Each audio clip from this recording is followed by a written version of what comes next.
지금부터는 패널리스트 두 분을 추가로 소개를 해드리겠습니다. 첫 번째 그 패널리스트는 총신대학교 사범대학 교수로 계시는 김수환 교수님이십니다. 김수환 교수님은 온라인으로 참여하시는 걸로 알고 있는데, 예, 김수환 교수님 반갑습니다. 예, 반갑습니다. 충신대학교 사범학부에서 일하고 있는 김수환입니다. 예, 오늘 컨퍼런스에 참석하게 돼서 굉장히 영광입니다. 예, 그 두 번째 패널리스트는 대구 화남초 교사로 계시면서 지금 교육청에 계시는 이정서 선생님이십니다. 이정서 선생님 자리에 같이 올라오시죠. 여기 앉으시죠. 예, 두 분 그 토론자께서 입장을 하셨는데요. 두 분 토론자님께도 제가 한 5분 정도씩 발언의 기회를 좀 드릴까 합니다. 그래서 이 AI 교육 플랫폼에 대해서 평소에 생각하시던 거를 간단하게 발표를 해주시면 좋겠습니다. 먼저 김수환 교수님부터 시작을 하시죠. 예, 지금부터 한 5분 정도 오늘 참석하신 분들하고 말씀드리도록 하겠습니다. 저는 지금 그 서정연 교수님께서 소개를 해주신 것처럼 정보과학교육연합회에서 특히 이제 K-12 학생들을 위한 초중등 소프트웨어 교육, 인공지능 교육에 관련된 여러 가지 일들을 하고 있고요. 특히 최근에 AI 교육 플랫폼에 관한 기초 연구를 수행을 했었습니다. 지금 여러 오신 연사님들과 또 오늘 발표해 주신 독일에서 오신 스테판 시거라님, 그리고 윤석찬 에반젤리스트님, 그리고 심재경 이사님 감사드립니다. 여러 가지 초중등 교육에서의 인공지능 좋은 사례들을 발표해 주셨는데 저도 굉장히 인상 깊게 들었고요. 한국에서의 상황과 그리고 우리가 그 인공지능 교육을 초중등 교육에서 제대로 하려면 어떤 부분을 해야 되는지에 대해서 잠깐 말씀을 드리고자 합니다. 아시는 것처럼 한국에서는 그 소프트웨어 교육이라고 불러지는 그 컴퓨터 과학을 기반으로 한 교육이 2018년도부터 중학교 그리고 2019년도에 초등학교에 적용이 됐습니다. 그래서 중학교 같은 경우에는 중학교에서 한 34시간 이상, 그리고 초등학교에는 17시간 정도의 그 소프트웨어 교육을 필수로 받게 되어 있습니다. 그런데 이런 시간으로 학생들한테 제대로 된 컴퓨테이셔널 띵킹, 즉 컴퓨팅 사고력을 기르고자 하는 것은 쉽지 않을 것 같고요. 그래서 저희가 지속적으로 노력을 하는 것이 지금 스테판 선생님도 해주시는 것처럼 저희도 제대로 된 교육 과정을 만들고 그 안에서 학생들이 진짜 제대로 된 문제 해결력 그리고 컴퓨팅 사고력을 통해서 나중에 인공지능을 활용할 수 있는 수준까지 저희가 목표를 도달하기 위한 교육들을 서두르고 있는데요. 올해 교육부에서 발표된 정보 교육 종합 계획을 살펴보면 인공지능 교육을 초중등에 도입하는 그런 계획들이 포함이 되어 있습니다. 그래서 굉장히 고무적이라고 생각을 하고 있고요. 그런데 문제는 좀 전에 말씀드렸듯이 시수의 문제가 좀 있습니다. 그래서 시수가 좀 너무 부족하다. 그리고 그것을 가르칠 수 있는 그 교사들을 양성하는 것이 시스템들이 좀 잘 정비돼야 되고 개선돼야 되는 그런 목적들을 갖고 있습니다. 아시는 것처럼 교육 시스템은 한순간에 바뀌지 않기 때문에 제대로 된 정책부터 시작해서 그다음에 교사 양성, 그리고 그것이 교육 현장에 아이들에게 전달되기까지의 굉장히 여러 가지 프로세스와 시간이 필요합니다. 그래서 저는 오늘 참석해 주신 여러 전문가분들과 그리고 청중분들께 부탁을 드리고 싶은 게 우리가 스테판 님도 얘기하셨고 윤석찬 님이나 심재경 이사님도 다 얘기하셨는데 지금의 이제 그 구조에서 사회에서 보면 교육의 격차가 발생을 하게 되면 이것은 나중에 아이들의 직업이나 또는 삶의 어떤 다른 방향성과 연결될 수밖에 없습니다. 그래서 소프트웨어 교육과 인공지능 교육은 아이들의 교육 격차를 해소하고 누구에게나 가르쳐야 하는 교육이라고 한다면 이것을 초중등 교육에서 제대로 가르칠 수 있는 그런 시수와 그리고 교육 환경을 만들어주는 것이 우리가 해야 될 가장 중요한 그런 부분이라고 생각을 합니다. 특히 아시는 것처럼 소프트웨어 교육이나 인공지능 교육 같은 경우에는 기본적으로 그 컴퓨터와 코딩 도구들이 필요하게 되어 있습니다. 그래서 이런 그 컴퓨터와 코딩 도구가 포함되어 있는 인공지능 교육 플랫폼이 특히 교육용 플랫폼은 우리 스테판 선생님도 얘기하셨던 것처럼 산업용 소프트웨어와 좀 다른 특성을 갖고 있어야 합니다. 교육의 목적을 도달할 수 있어야 하고 아이들로 쉽고 재미있게 접근할 수 있어야 하고 그것이 실제 교육 현장에서 선생님들이 가르치기에 충분한 어떤 리소스들, 쉽게 말하면 데이터 같은 셋들도 교육용으로 가지고 있어야 합니다. 그래서 그런 것들을 제공하는 인공지능 교육 플랫폼이 필요하다라는 것이 제가 생각하는 것이고요. 그리고 이런 그 교육용 인공지능 소프트웨어 플랫폼은 우리가 알고 있듯이 시모 페퍼트의 로고로부터 시작해서 현재 스크래치나 좀 전에 스테파님이 보여주셨던 선생님 보여주셨던 그 뭐 스냅이라든지 스크래치라든지 한국형으로는 이제 엔트리 같은 그런 도구들이 개발되어 있는데 이런 것들도 같은 맥락으로 다 개발되어진 도구라고 생각합니다. 따라서 인공지능 교육 플랫폼 같은 경우에는 교육의 목적에 맞는 기능과 서비스가 반드시 필요하다. 그리고 그런 것들을 가르칠 수 있는 교사가 필요하다라는 생각이 계속 들고요. 특히 이 교육이 유행처럼 왔다 가지 않으려면 그런 교육을 만들지 않으려면 지속적으로 이것을 가능하게 하는 교육 정책이 뒷받침이 되어야 되고 그러려면 그 민관학이 같이 연계된 거버넌스가 필요하고 그런 것들을 가능하게 하는 심정영 이사님이 얘기하셨던 것처럼 커뮤니티를 구성한다든지 스테판 선생님도 계속 지속적으로 노력해 주시는 교사들을 연수를 시켜서 또 학교에 적용할 수 있도록 만들어주는 그런 커뮤니티들을 지원하는 그런 민관학이 연결되어 있는 거버넌스가 반드시 필요하다고 생각합니다. 오늘 컨퍼런스를 통해서 이런 인공지능 교육 플랫폼에 대한 다양한 논의들이 좀 이루어졌으면 좋겠고요. 우리나라 교육에 도입할 수 있는 아이디어들도 얻을 수 있으면 하는 바람입니다. 감사합니다. 예, 김상 교수님 수고하셨습니다. 그다음에 우리 이정서 선생님 오셨는데 간단하게 좀 모든 말씀을 좀 해주시죠. 네, 안녕하십니까. 학교에서 학생들하고 이제 인공지능과 소프트웨어를 같이 공부하고 있는 학교의 초등 교사입니다. 인공지능 교육이 이제 도입되어서 인공지능이 뭐지? 그리고 인공지능 교육은 어떻게 하는 거야? 이런 문의가 많이 있습니다. 그래서 먼저 앞서서 학생들과 함께 이렇게 인공지능 교육을 해보면 재밌다입니다. 결론은. 너무 재밌어하고 그리고 예전에 소프트웨어 교육도 아이들이 재밌어했는데 인공지능 교육은 더 재밌어합니다.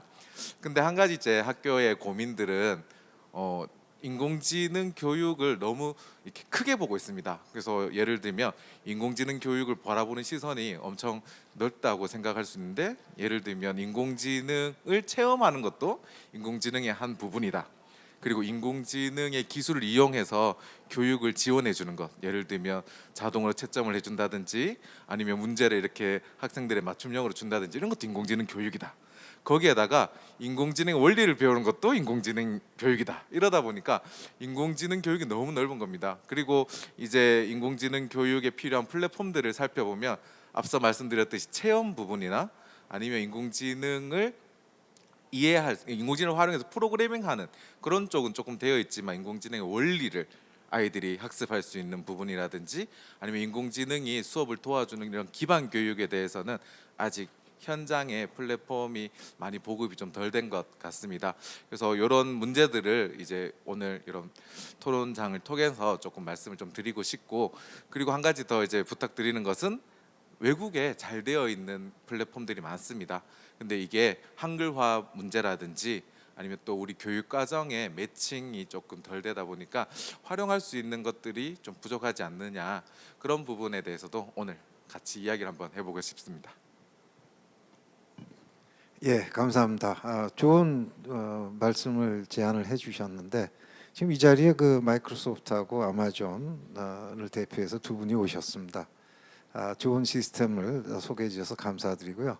지금 이정서 선생님께서 잠시 질문하셨듯이 지금 아마 그 한국의 초중등 교과 과정이라는 게 사실은 잘 셋업도 잘 안 돼 있지만은 지금 설명해 주신 마이크로소프트나 아마존의 그 클라우드 시스템, 교육 시스템들이 이런 정규 교과 과정과 연계해서 진행할 수 있을까 하는 것이 이제 많은 분들이 가지고 있는 질문일 것 같아요. 거기에 대해서 어떻게 생각하시는지.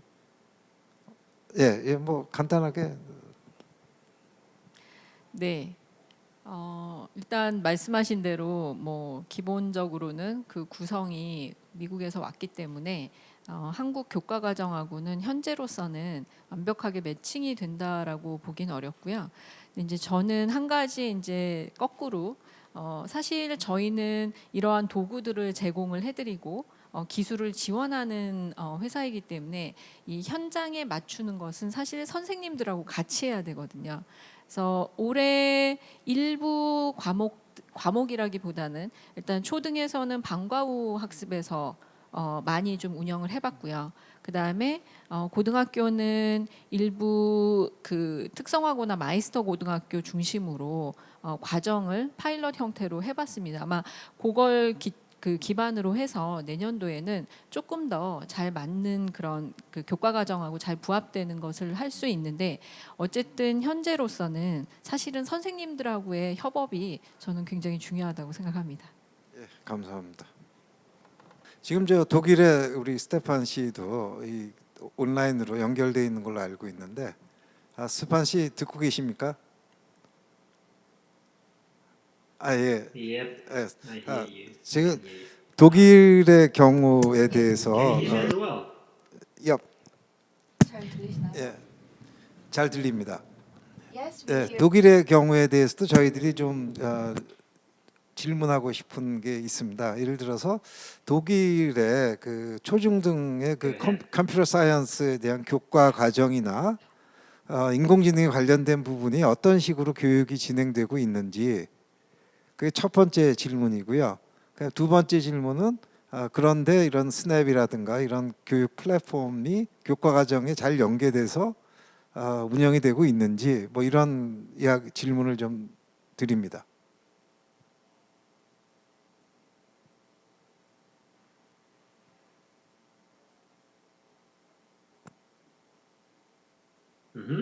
Okay.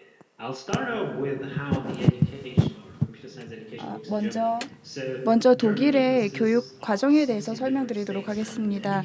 16개의 주가 있고 독일의 각 주마다 교육 제도가 다릅니다. 그래서 독일의 주마다 커리큘럼이 다르기 때문에 16개의 다양한 커리큘럼이 있는데요. 커리큘럼에 AI라는 이름으로 들어간 것은 없습니다. 지금 AI를 저희 그 K-12 중에서도 좀 고등교육 쪽에 도입할 계획은 있습니다. 그러니까 좀 K13, 그러니까 제가 사는 주에서는 K13학년이 있는데요. 이렇게 좀 고학년 커리큘럼으로는 이 AI를 교과 과정에 도입할 계획이 있습니다만 대부분의 AI 교육은 교사가 개인적으로 AI에 관심 있는 분들이 자율적으로 학생들에게 가르치고 있는 현황입니다. 그리고 제가 스냅을 포함해서 여러 가지 도구를 보여드렸는데요.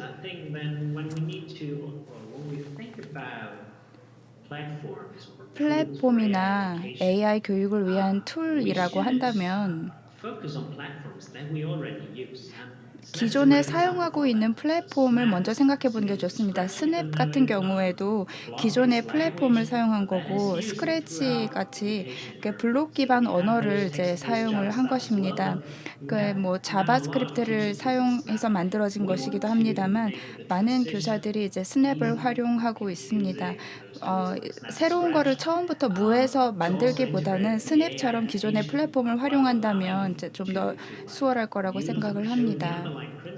그리고 다시 한번 말씀드리지만 AI 교육에서 중요한 것은 기존에 사용되고 있는 프로그램이나 이제 새로운 기존의 플랫폼을 활용해서 AI의 기본 개념을 먼저 가르치는 게 중요하다고 생각합니다. 어떤 아주 새로운 멋진 툴을 찾기보다는요. 네, 감사합니다.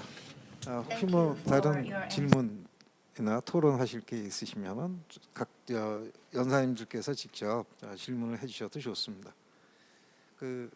질문하시죠. 네, 스테판 씨에게 질문이 하나 있는데요. 보여주셨던 그 언플러그들은 한국에서 이제 번역이 되어서 초등학생들에게도 지금 적용이 되고 있습니다. 이런 언플러그드 활동들이 학생들한테 적용되고 있는데 반대로 AWS에서 말씀해 주시는 로봇을 이용해서 기계학습을 체험할 수도 있습니다. 그렇다면 어린아이들에게 특히 뭐 초등학생들에게 인공지능의 가장 기본적인 원리를 알려줄 때 이런 언플러그들을 알려주는 게 어떠한 가치가 있는지, 그럼 아니면 로봇이 더 가치가 있는지, 만약에 언플러그들을 활성화시키고 있는데 이런 언플러그들을 다가 활성화시킨다면 그 목적이 무엇인지 한번 알고 싶습니다.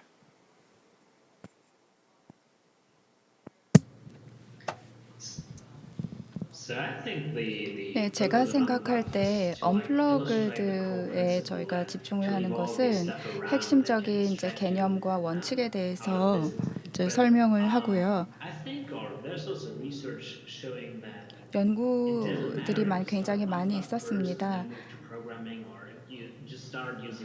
그래서 일단 아까 말씀하신 것처럼 로봇을 사용하는 것도 좋은 방법입니다만 중요한 것은 교사가 AI를 자기 교과 과정에 어떻게 통합하느냐가 중요하다고 생각을 합니다. 그래서 뭐 만약에 교사가 언플러그드를 더 하고 싶다. 그러면 언플러그드를 하시면 되고요. 나는 로봇이 더 좋을 것 같다. 그러면 로봇도 잘 이용이 될 수 있습니다. 이거는 이제 교사의 개인적인 기준과 개인의 판단에 따라 달라질 수 있다고 생각하고 중요한 것은 언플러그드를 하든 로봇을 하든 AI의 기본적인 핵심 개념을 가르쳐야 한다라는 건 동일합니다. 네, 아주 좋으신 말씀 같아요. AI의 핵심 개념을 가르친다라는 것이 중요하다라는 건데 그것은 아마 제가 보기에는 기본적으로 그 데이터라는 개념과 그런 AI의 그 학습 원리라든가 이런 것이 아마 핵심 개념이 될 거고요. 그거를 좀 알아야지 다양한 분야에 적용할 수 있는 그런 능력이 생긴다라고 생각이 드는 것 같습니다.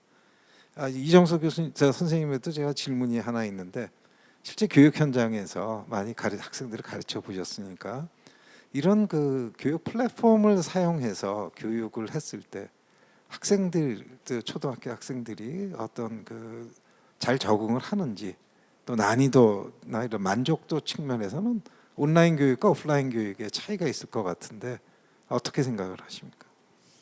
네, 일단은 이 소프트웨어 교육이나 인공지능 교육은 기계를 앞에다가 두고 그리고 학생들이 좋아하는 뭐 요소들이 많습니다. 게임 요소라든지 그런 것들이 있어서 반응이 좋은데 제가 소프트웨어 교육을 16년, 15년부터 이렇게 해왔지만 인공지능 교육이라는 것을 딱 도입을 했을 때 훨씬 더 반응이 좋습니다. 이유는 제가 봤을 때 실생활하고 연계되는 것 그것 때문인 것 같습니다.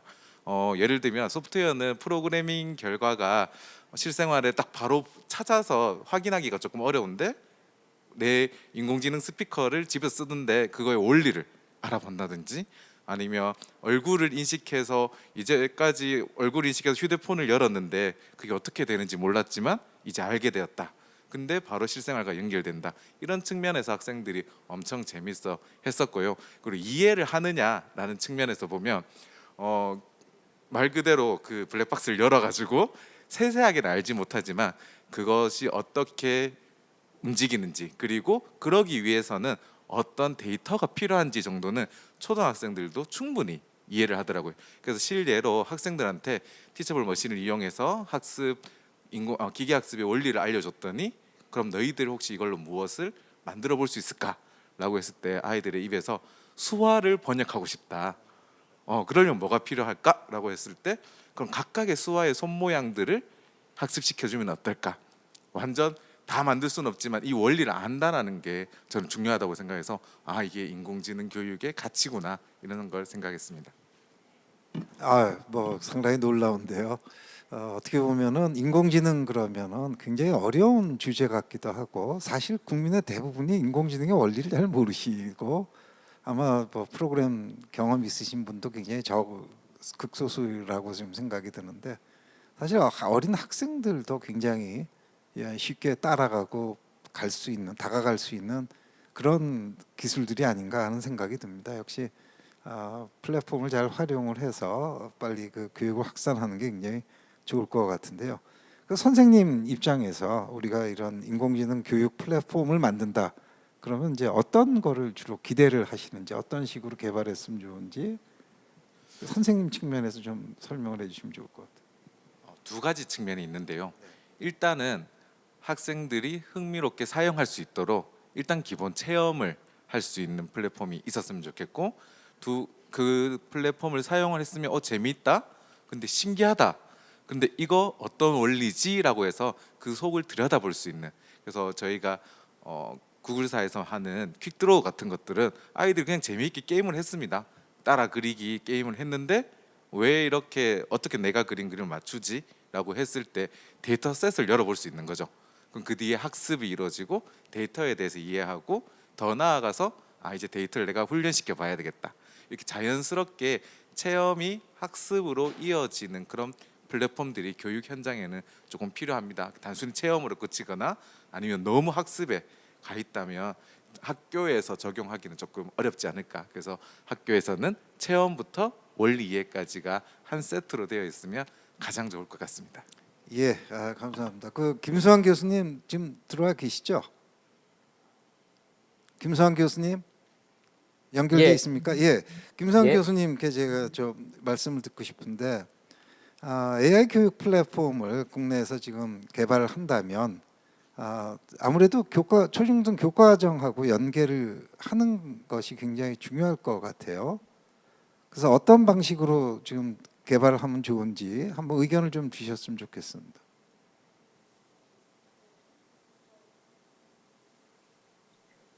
예, 한국에는 아시는 것처럼 국가교육과정을 가지고 있습니다. 그래서 이제 모든 학생들에게 격차없이 교육을 할 수 있는데요.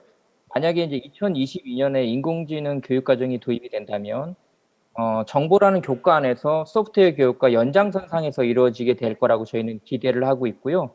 그러면 인공지능 내용들이 실제 이제 교육과정에 녹아들기 위해서는 먼저 저희가 어떤 절차로 그것을 가르쳐야 되는지, 그리고 어떤 도구들을 이용해서 어떤 순서로 계열성을 가지고 어떻게 심화된 내용까지 접근할 것인지에 대한 연구가 좀 필요한 것 같습니다.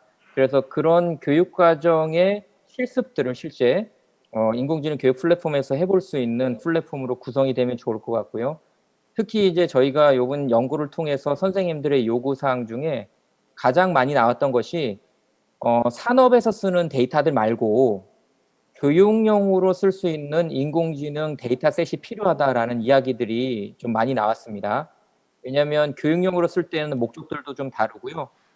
학생들이 그 원리를 들여다보기 위해서는 데이터의 어떤 불균형이라든지 아니면 바이어스된 데이터들을 모으면 좀 안 되기 때문에 좀 공정하고 공평한 데이터들을 사용할 수 있는 교육용 데이터셋들이 제공됐으면 좋겠다. 그리고 실제 사용되고 있는 데이터들, 오픈되어 있는 공공 데이터들이나 실제 데이터 수집되어 있는 것들을 실생활에 있는 데이터들을 수집해서 교육용 모델을 만들 수 있으면 좋겠다라는 니즈들이 있었습니다. 그래서 그런 것들이 가능한 인공지능 교육 플랫폼이 있었으면 좋겠다라는 생각이 들었습니다. 예, 하나 더 질문하고 싶은 거는 지금 대학에서도 교육의 변화가 지금 일어나고 있는데요.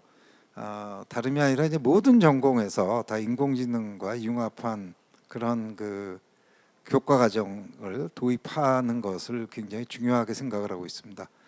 그러다 보니까 이제 기본적으로 인공지능이라는 거를 적용을 하려면 가장 중요한 기본 개념이 데이터라는 개념과 이제 알고리즘이라는 그런 개념이 사실은 굉장히 중요하거든요. 그래서 그것을 학생들이 잘 모르는 상태에서 대학에 진학을 하게 되면 인공지능을 융합한다라는 교육을 제대로 못 시키고 프로그래밍부터 가르치고 있습니다, 지금.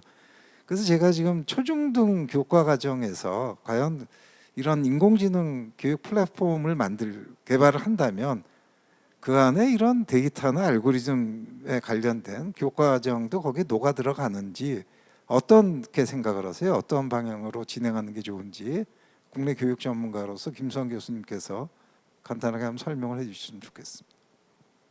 예, 실질적으로 저희들이 바라는 것은 저희가 아시는 것처럼 정보라는 교과가 있습니다. 그래서 정보 교과 안에서 프로그래밍을 가르치고 그 프로그래밍의 기본 능력, 코딩 능력을 통해서 인공지능을 모델을 만들 수 있는 것까지 가는 커리큘럼을 지금 바라고 있습니다. 그리고 실제로 최근에 개발된 인공지능 기초라는 그 과목도 고등학교의 심화 과목으로 생겼는데 그것이 사실은 정보 교육을 받은 친구들이 연계되면 굉장히 좋은 형태로 되어 있습니다.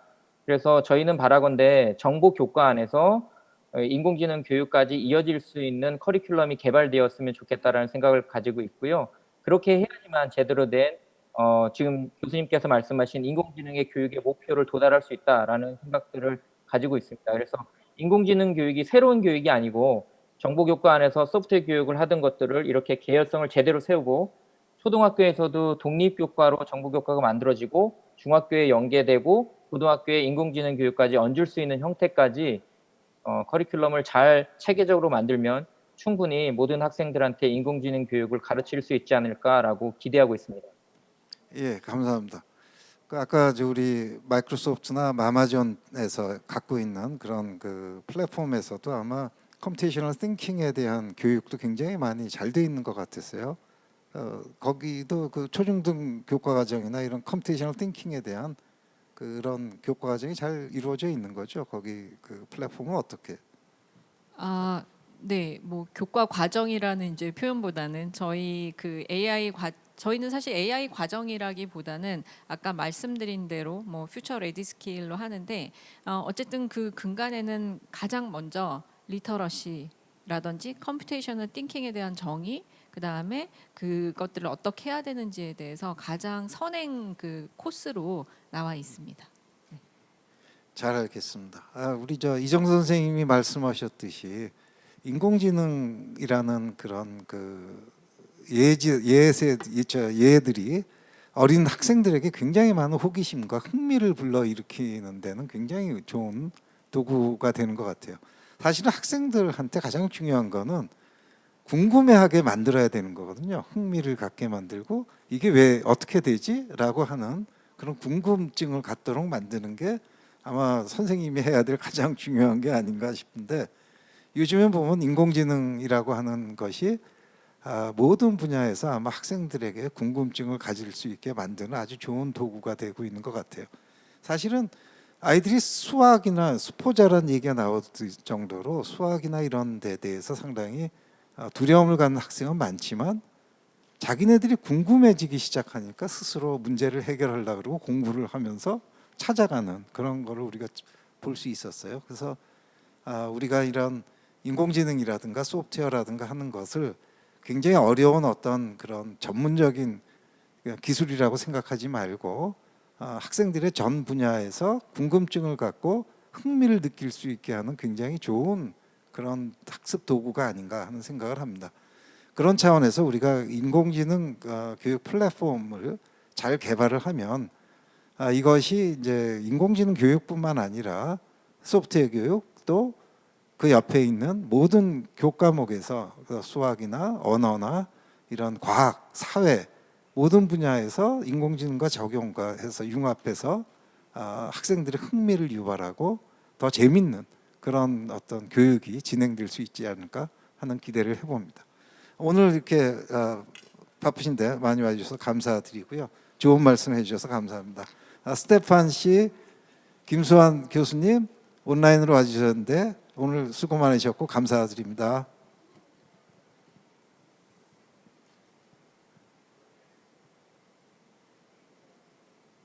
Thank you for having us. 오케이. 예, 감사합니다. 예, 주셔서 감사합니다. 감사합니다. 이것으로서 이번 인공지능 교육 플랫폼 세션을 마치도록 하겠습니다. 지금까지 함께해 주셔서 감사합니다.